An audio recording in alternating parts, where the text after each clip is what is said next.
Well, the last 24 hours have revealed a whole lot more information about the suspect who shot and killed healthcare executive Brian Thompson in New York City. Police are calling him a brazen killer and say that this murder was premeditated. Well, you know what? I just had an aha moment as I studied the weapon the killer used. Stick around, and I'll share a bunch of answers that I'm getting to questions that I think we all have.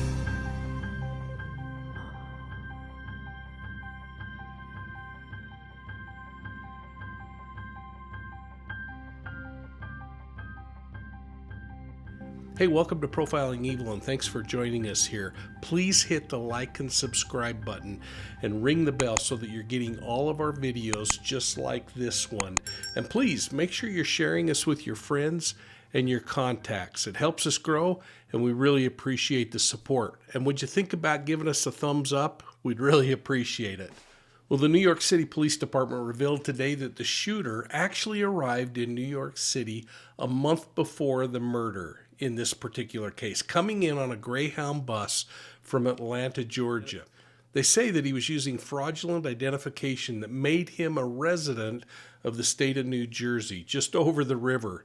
He entered into the city via the Port Authority bus terminal in Midtown, and investigators are now combing through whatever video evidence they can find from that period of time in hopes of getting a better description on the guy.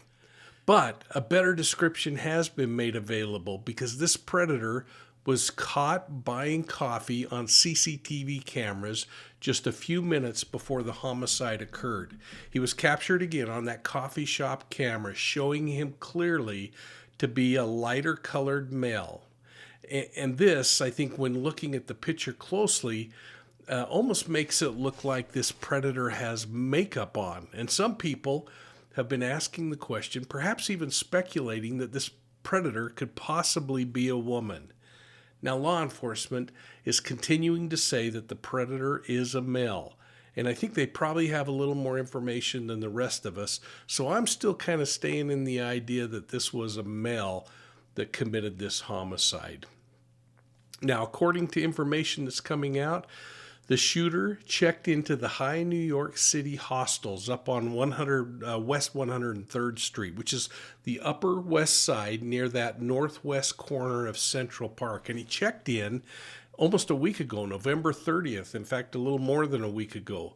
Now, this really leaves a gaping hole in a pile of questions that I've got.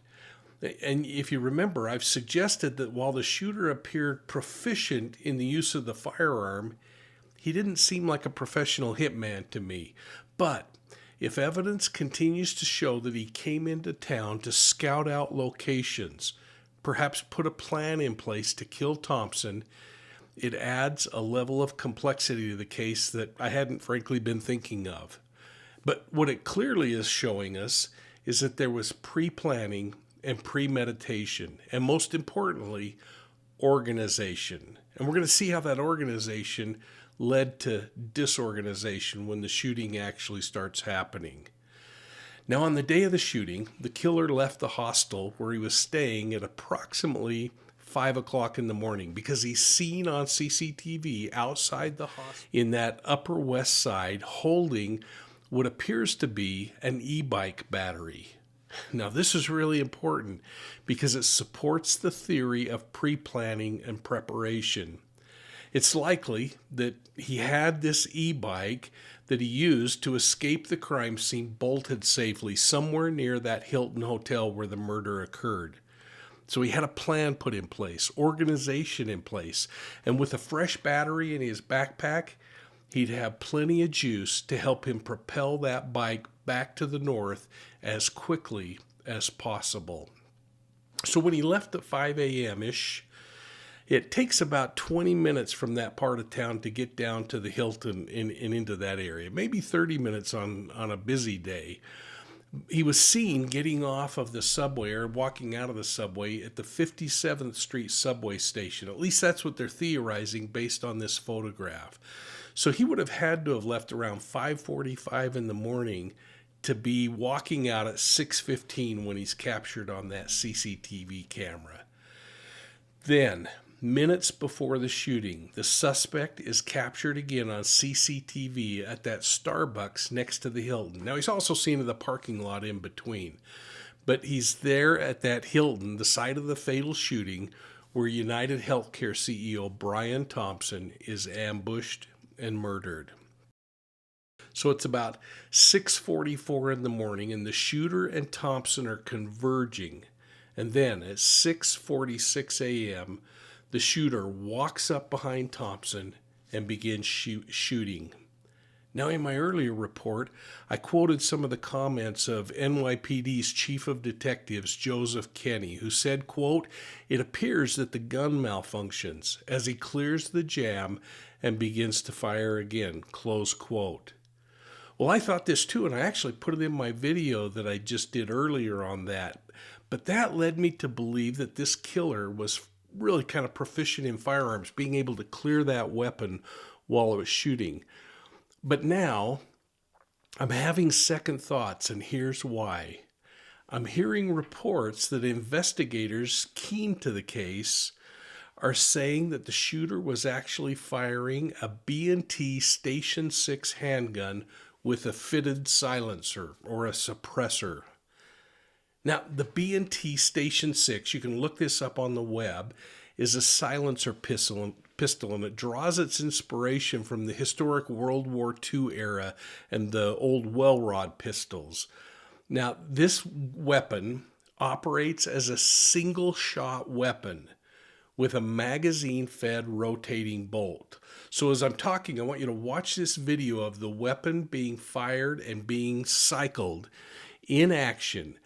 And also, side by side, how the suspect in this case is firing and clearing the weapon. Now, if this is truly the weapon that was used in the murder of Brian Thompson, I, and frankly many other experts, were wrong when we assumed this was a proficient marksman who was clearing the weapon from jams. So watch closely again as the person firing this weapon operates the bolt, pulling it back and twisting it to remove each 9mm round. Remember, this is a single shot, and this manual manipulation has to happen between each round that is fired. This suspect wasn't clearing the weapon from a jam, although that's possible, I guess. He was actually cycling it, trying to get another round in so he could continue to shoot Brian Thompson.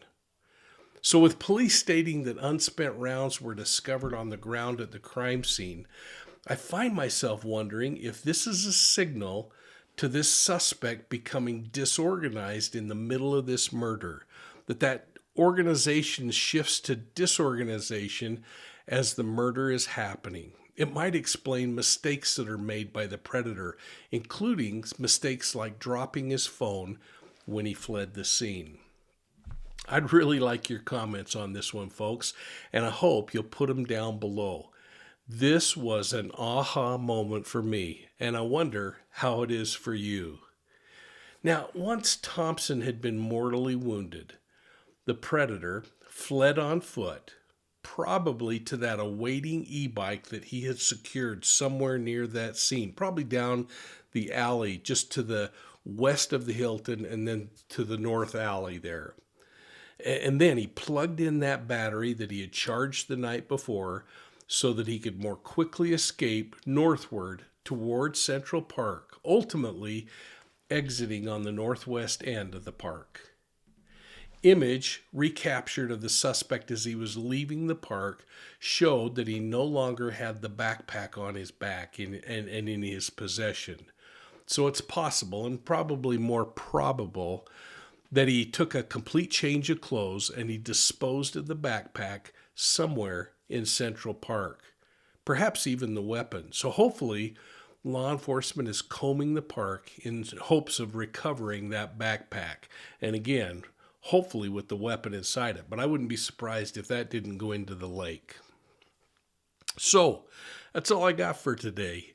And I'd really like to see your comments down below. So I hope you'll take time and share them with me and everybody else. I love reading them, and I hope you'll take time to kind of comment on other people's comments. And remember, You can find Profiling Evil on Facebook, Instagram, YouTube, and Twitter. And if you like audio podcasts, make sure you're checking out Profiling Evil's audio podcasts on your favorite podcast platform. Again, I want to say thanks for supporting Profiling Evil. Please hit that like and subscribe button and share us with your friends. We'll see you all soon at the next crime scene.